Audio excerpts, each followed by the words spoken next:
Preparation. Boring? Unsexy?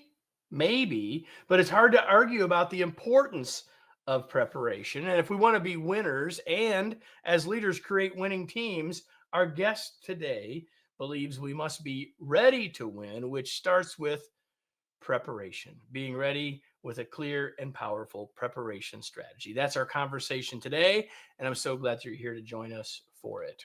Welcome to another episode of the Remarkable Leadership Podcast, where we are helping leaders grow personally and professionally to lead more effectively and make a bigger difference for their teams, organizations, and the world. If you are listening to this podcast, you can join us live in the future on your favorite social platform. You can find out when those shows are happening and how you can get connected and get other inside information about the show by joining our LinkedIn or Facebook groups. Just go to remarkablepodcast.com/LinkedIn or remarkablepodcast.com/Facebook, and you can get in on all of the future action. Today's episode is brought to you by my latest book, Flexible Leadership: Navigate Uncertainty and Lead with Confidence. It's time to realize that styles can get in our way and that that following our strengths might not always be our best approach. In a world more complex and uncertain than ever, leaders need a new perspective and set of tools to create the great results their organizations and team members want and need. That's where flexible leadership comes in. Learn more and order your copy today at remarkablepodcast.com/flexible. And with that, that's my cue to bring in my guest. His name is Coach Matthew Mitchell. He is a Wall Street Journal bestselling author, speaker, 3 times SEC Coach of the Year, and the winningest head coach in the history of the University of Kentucky women's basketball program. The foundation for his team's achievements is the winning tools principles: honesty, hard work, and discipline. Through his focus on the fundamentals, he led the program to new heights, winning seven winning seasons and UK's first SEC championship in 30 years. In his new book, Ready to Win: How Great Leaders Succeed Through Preparation, he shares proven principles from his work so that we can become ready to win. And just off the presses, he's told me he's going back to college basketball and will be coaching the University of Houston Lady Cougars starting this fall. Coach Matthew, welcome. Thanks for being here. Thanks so much, Kevin. It's great to be with you. I appreciate the opportunity and looking forward to our time together. Well, for all of you, many of you listening don't know this, but I am a huge college basketball fan, and I'm going to do my best to not make this all about me or about college basketball. I'm not going to ask him about flare screens or pick and roll offense. At least not while the camera's rolling. Anyway, so listen, I'm so glad that you're here. I'm so excited. I enjoyed reading the book. And as I hinted, preparation, I think, isn't something that we often talk about, and yet it's incredibly important. And so I'm super excited for us to have that conversation. But first, beyond what I just shared in terms of bio, sort of what leads you to coaching college basketball and then writing the book, like writing books, like sort of just a little bit more about the journey than I shared in the open. Sure. I, in my early 20s was sort of floundering and was lamenting that fact that I didn't feel like I had any focus to my high school basketball coach. And he said, "Matthew, I always thought you'd make a good coach. So why don't you come back this year and help out?" So that was 1994.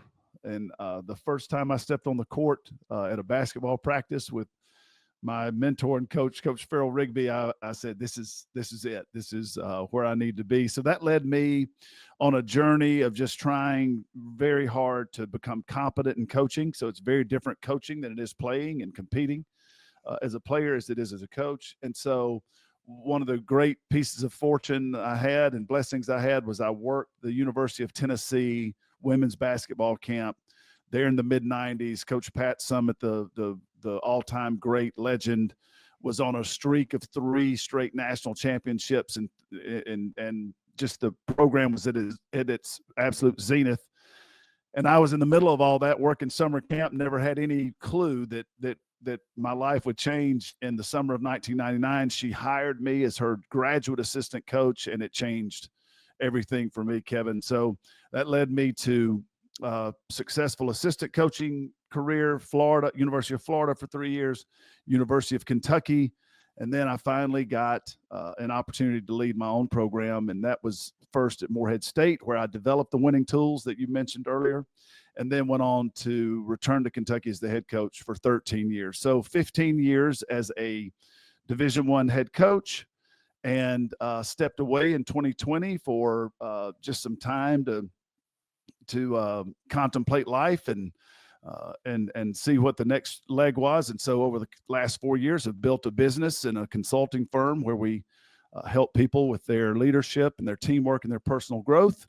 And the book part of it came about as I just suggested on getting my thoughts and philosophies on leadership down and available to people. So that's how the books came about, and it's been an incredible journey for the last 30 years, and I'm still learning new stuff all the time and excited about a life right now. Okay, so now I have to ask, why back to coaching? I mean, you decided to step away. Did you always sort of think you'd go back, or is this just an opportunity that you couldn't pass up? Or I'm just kind of curious. Yeah, so it's just such a big part of my life and a big part of my leadership, and learned so much about it. And my family had really encouraged me as I've been on this journey as an entrepreneur and building the consulting firm that's had great success. My wife just always said, I think what you do best is coach college basketball, and I don't want you to forget that. And now I've got a 14-year-old daughter that's loving the game. And so I was coaching her in middle school, Kevin, and she said, Dad. No. Yeah, she was the opposite. She was like, this is amazing. You need to get back to college. You don't need to be coaching middle school. You need to go back and coach college. And so that encouragement had me looking or always open to the opportunity. And the opportunity at Houston was too good to pass up at all. The timing worked out. And so I think it will even enhance my leadership teaching, because we'll be back to solving leadership issues in real time. And so I just think it's all coming together great for my career. I love that. And, we get books all the time. People pitch us to be on the show, not necessarily you personally, but someone on your PR organization or whatever. And I get the book titled Ready to Win. I'm like, okay. And then I read Preparation, and I'm like, okay. Now, every time I get a book, I take a look, certainly. But when I saw Preparation, that really sort of got me more intrigued. And there's more in the book than just preparation, but that's where I want us to focus, because as I said in the open, Matthew, I think that too often we don't think about it enough. We don't spend enough time with it. And as I was reading the book, I think you give us some really good stuff about that. I'm curious, though, from your perspective, both from the coaching world and the business world, sell us on why we need to be more thoughtful about preparation. Sure. I think what preparation does, and what I've found over the years, and file this away under life is not fair. But if I lack preparation, I'm virtually guaranteeing that I'm not going to be in position to succeed. And when I do prepare, and I start to do that and find a systematic way to prepare, Kevin, we begin to put ourselves in position to succeed more often. And then even when we prepare and maybe we fall short of the goal, we are informed by, we're open to the lessons that are learned. And so we talk a lot about in the book about getting your mindset around just being a constant preparer. And when you do that, you're going to show up. And whether you meet the goal, reach the goal, or you fall short, you have now gone through a process where you're going to gain valuable information, whether it's a win or some people call it a loss. I've shifted away from losing into just lessons learned. And so that's where I think preparation over time is going to allow you to meet those goals and to achieve the productivity and everything that you're hoping to do. And it is absolutely true in sports. And I've seen that over a 25-year coaching career in athletics. But over the last 4 years in business, it's 100% true as well. And so the building blocks of performance are really rooted in preparation. And we say in the book, preparation will powerfully position you to win. And we believe it's such a key to our success. So one of the things that I talk about a lot, that in the world of in excuse me, in the sphere of being a leader, there's few things that we can control. I mean, obviously, except ourselves. And so most everything we do as a leader comes from a place of influence. So when I read the line in the book where you're comparing preparation and casinos, I loved it, because you said the house always wins. And I want you to connect these ideas together, because I think it's so important, because I think it then connects to an even bigger leadership point as well. So when you hook those two things together, what are you saying? Well, I think if you're in the culture and the zeitgeist, you've heard that term. The house always wins as it goes to casinos. And the point that I'm trying to make is that the casinos are set up they are prepared to be successful, and they have a system, and they have a method, and they have marketing, and they have the entertainment and all that. But at the end of the day, they are going to win, and they have a method toward that. And so I'm likening that to our process of being preparers. And where we may not always win like the house does, it will get us into a process that sets us up and positions us more powerfully than if we didn't prepare. And so that's the concept that I'm trying to get across to people there, is that we want to increase our chances for meeting the goal or meeting the objective. And when we follow the steps that are in this book, as I have over my career, I've set myself up for consistent and sustained success. It improves our odds. Yes. When we're better prepared, it improves our odds. My dad never used to say the house always wins. He always used to say there's a reason they have to pay for the electricity. The lights are always on. They're he's saying the same thing. And I think that point of what are the things that we can do to improve our odds or our chances of winning? And certainly that could take us back to basketball as well. But as a leader, when we aren't in control, but rather trying to influence, everything we can do to improve our odds, and certainly preparation is one of those things, without question. So I think the thing that I will remember the most about the book, at least before we have this full conversation, because that might hook other memories for me with this book. But the thing that I think hooks me the most of this book is the 5 levels of preparation. And I've never heard it quite described in this way. I think it's incredibly useful. So can you walk us through that a little bit? And you've already used the phrase constant preparation, which is one of those levels, and we'll come back to that specifically. But can you sort of lay out the 5 and sort of help us see where we might be stopping? Yes. So I would say that most people who are interested in our discussion today, or who would be interested in buying a book on preparation, most, I think, probably are not at the first 2 levels. The first 2 levels, the first one is casual, which is basically if I have a financial plan, I walk into the convenience store and I see the lottery is worth $42 million. And so, hey, here's, I'll make some money. I'll buy a lottery ticket. Then that's not really a lot of thought and preparation going on. A very casual approach to preparation. Cursory is totally surfaced, just at surface level, just the least amount of effort you could give above being casual and so sort of totally disengaged. I'm just trying to make people, I'm trying to appear as if I am prepared. And I did this a lot in my early career when I tried to rely more on charisma than competency. So those first 2 levels would be, I would suspect that most people have moved beyond that if they're interested in the book.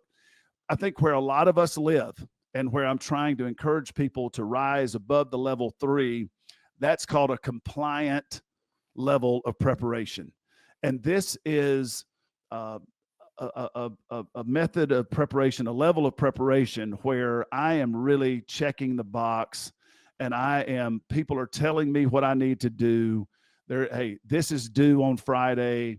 This is due next Friday. And we just check the box and we do what the minimum standard is, where we are not in hot water and we're not going against anything that anyone's saying, but we certainly have not gotten to level 4. So level 4 is where I really want people to aspire to live if they're not there, and that is committed. That is being committed to preparation. And what this level does is I start to think more deeply about the performance I want to have. I start considering all the factors that could possibly affect the outcome. And in my process, I am really, really committed to being fully prepared.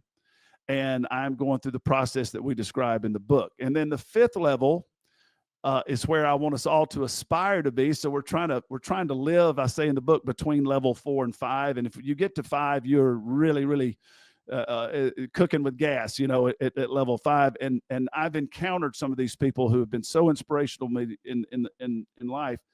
And that's just a constant level of preparation. And that involves having really solid systems in all of the important areas of your business.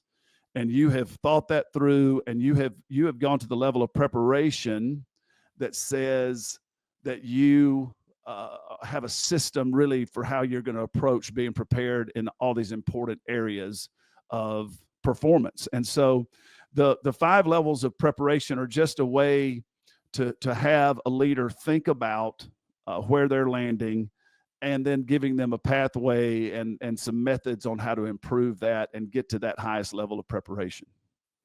Would it be safe to say that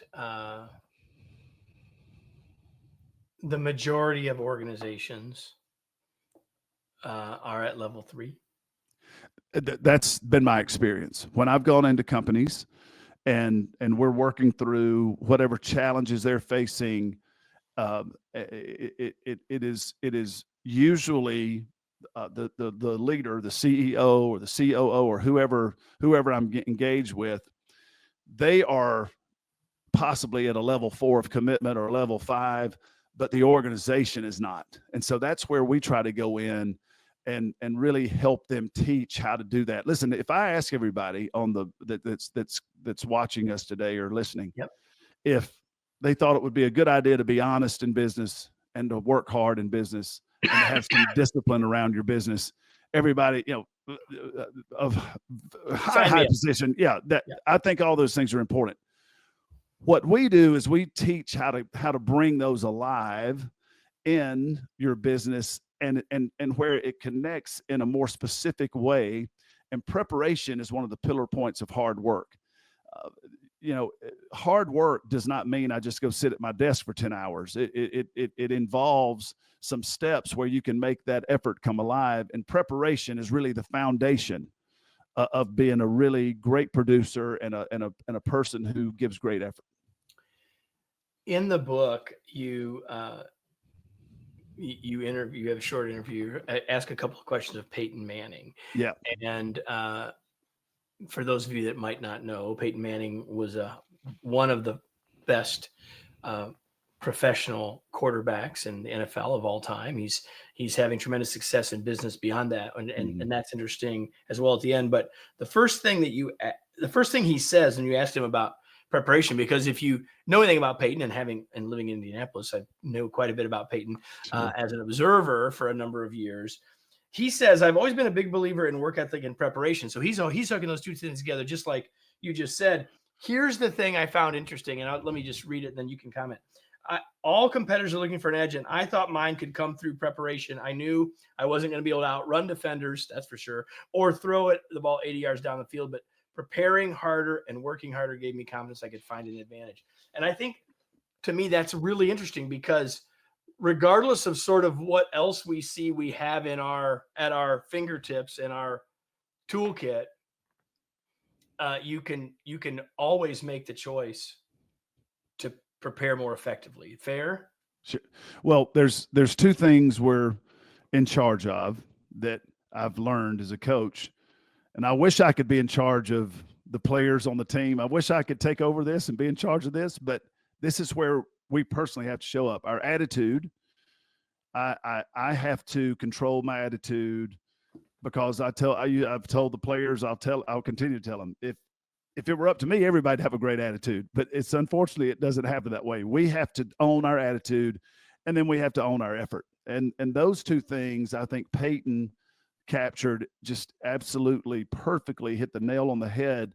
And the concept behind interviewing him, he's a good friend of mine, but he's one of the top 5 quarterbacks in game-winning drives in the fourth quarter.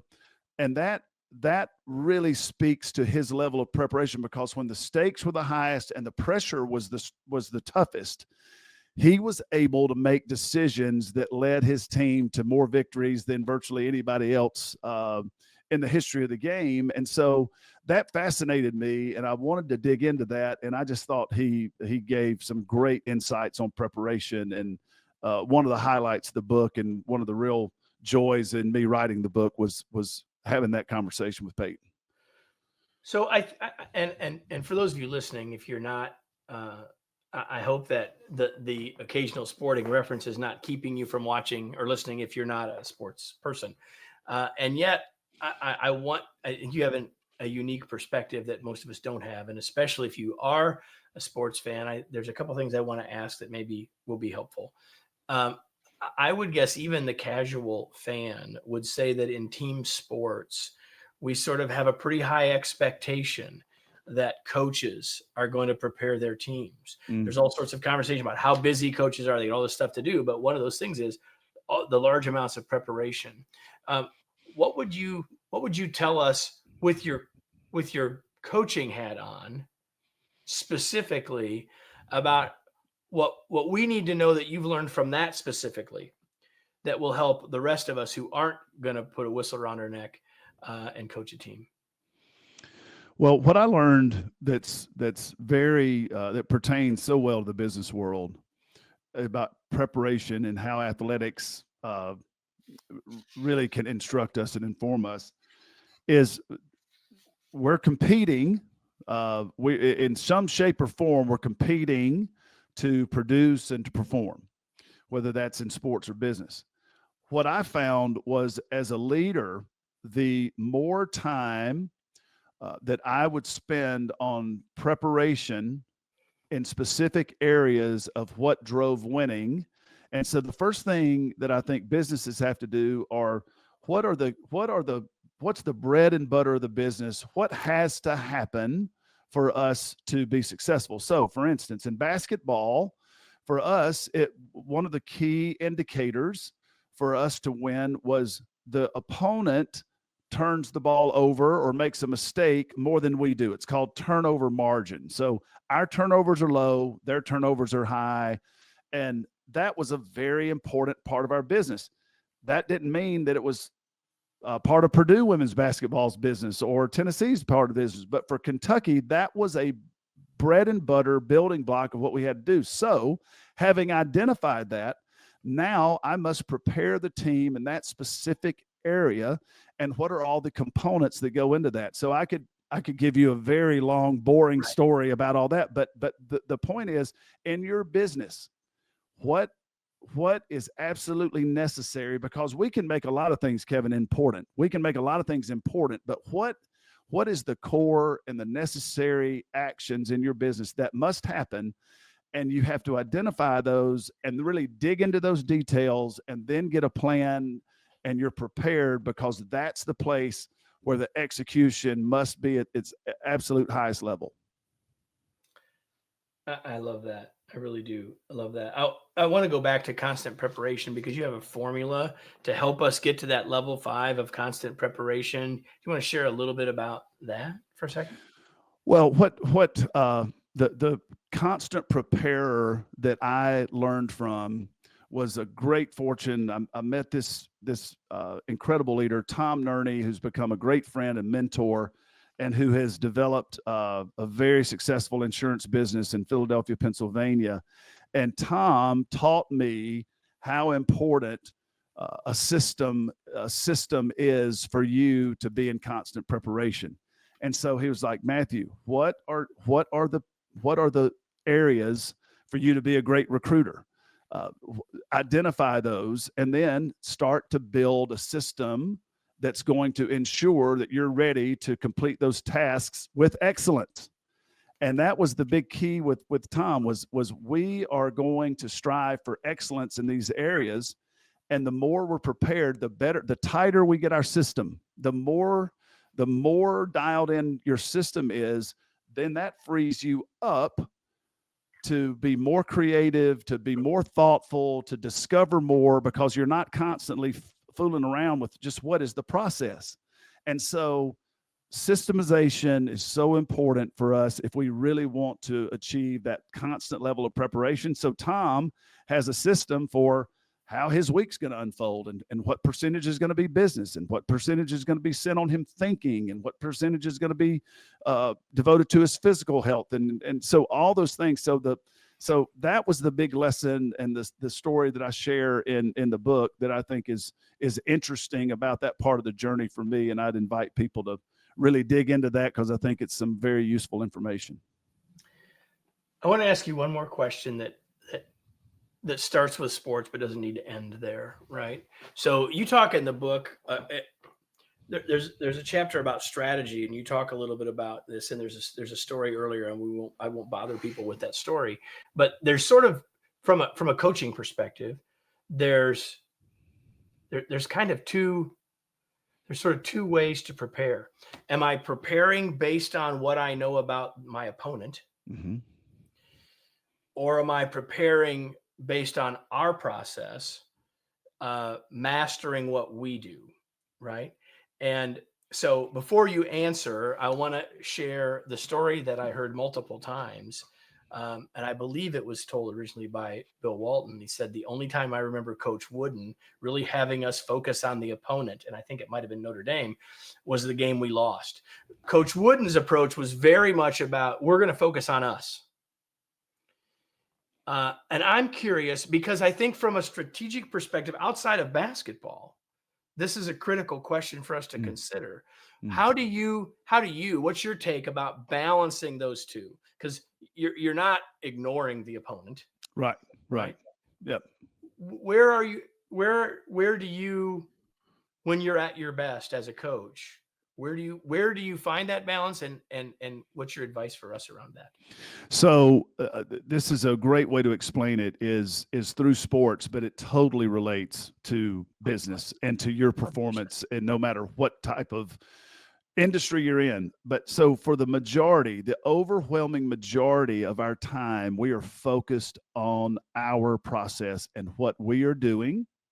We don't ignore industry trends. We that's part of our process, is to stay up, stay nimble, stay agile, and so you are absolutely examining the market, and you can see what competitors are doing. But the majority of our time, we are rooted in our process of what makes us successful. So defensively, it's very much like what Bill Walton was describing. We are trying to do what we do really well, and we believe the opponent has to adjust to us, because we're so rooted in what we do and what our process is. That's where I think you get so great, because you are rooted in your fundamentals, and you're not constantly changing to meet some moment that an opponent poses to you, or the market's posed to you.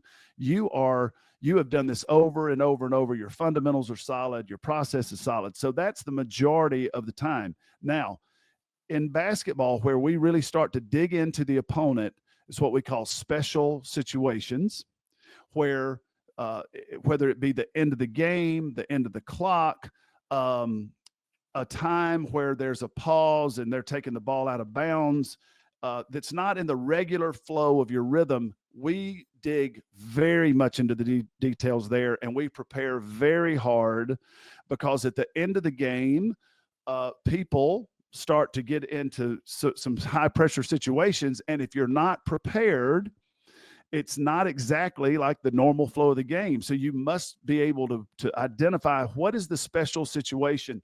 watching the NCAA tournament this last year, end of game, it just showed people who were prepared and who were not. And so you've got to identify that in your business. What are those high stress moments that are a bit unusual?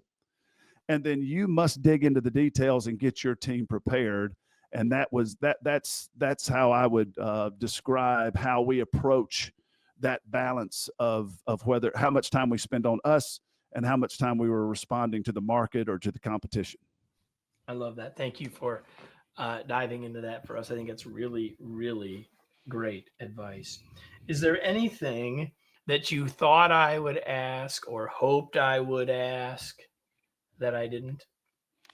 No, I think it's been such a great conversation. I think one thing I would mention that I would encourage people to read the book that has been a powerful event in my leadership and that I would like to share is what my pursuit of perfection did to my mindset, to my attitude, to my career.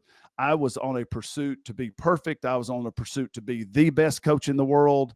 And that really opened up a lot of negative things for me. It opened up a lot of roadblocks, a lot of obstacles that I would face, because if you're trying to be perfect, you have to get it all perfect.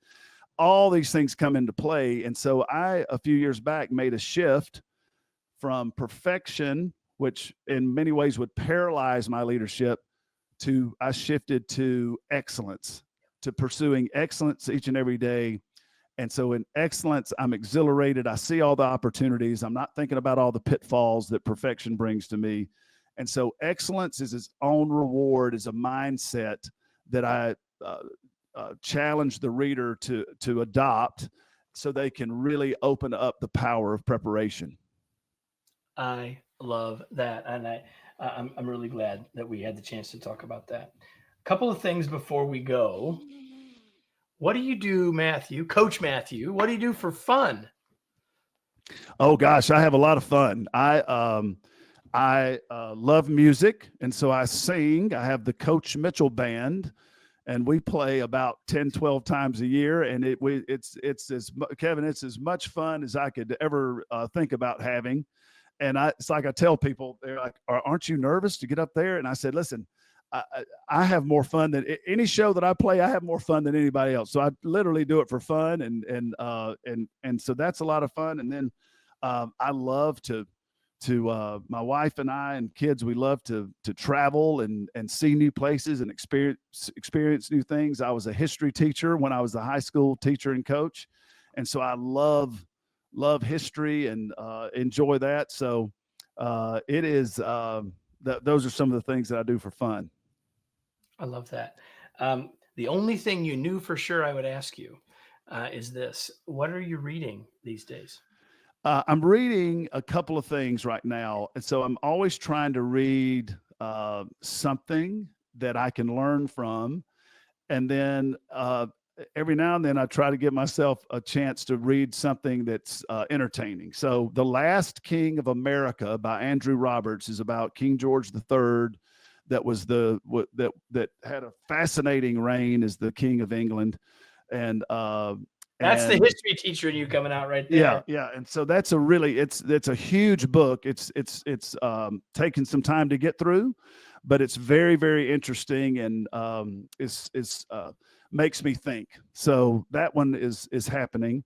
And then a good friend of mine, I'd love to plug her book, is a novel. She's a first-time author. Beth Pride is her name, and she's got a wonderful novel called Back to Blue Holly that is a fiction book, but I'm so proud of her, and it is such an entertaining read. And I am about halfway through that right now, and just I love opening that up every night right before I go to bed, and so I'm having some fun with my reading right now. Back to Blue Holly and The Last King of America and Ready to Win. Yes. The links to all of those will be in the show notes for all of you, for sure. Coach, where can we learn more about your work? Where do you want to point people before we start to close up? Yeah, I'd love to invite people to listen to my podcast. Comes out every Wednesday. That's real simple. It's called The Coach Matthew Mitchell Show. and we discuss leadership and life and personal growth. And we have some fun guests on there from time to time. So love to invite people to go to that show. CoachMatthewMitchell.com. We have a ton of really accessible free resources for people to improve their leadership, but also some leadership content that can help your team, organization, business move forward. And then I'm on social on all the platforms at Coach Matthew Mitchell. So I'd love for people to check out the winning tools and see what they could do to help them in their life. All right. Thank you, Coach Mitchell. Before we go, everybody, the question I ask you all every week, and every week means this week too, and it's the most important question I could ask you after you've had the chance to be informed and inspired for 30 plus minutes. And that would be, okay, now what? What action will you take as a result? Because it's fine and dandy, if you will, to learn from this. And maybe you leave with a good story. Maybe you leave with a nice warm feeling, and maybe you even leave with some new conviction. But until you take action, what point will it have been, right? So like maybe it's spending some time thinking about what the bread and butter in your business is. Maybe it's thinking a little bit more about, are we focusing more externally or internally? I don't know what that is for you, but I do know that there were plenty of nuggets here, and the transformation from you from an idea or an inspiration or some education to action will make all the difference. And I hope that you will do exactly that. Our guest has been Coach Matthew Mitchell. Matthew, it's been a pleasure to have you. Thanks so much for being here. Thank you, Kevin. It was awesome. Hope we can do it again sometime. I do too. And speaking of again sometime, wherever you watch this or listen to this, make sure you're subscribed, and make sure you're letting people know that they ought to come listen too, because we're here every week. And next week we'll be back with another episode of the Remarkable Leadership Podcast.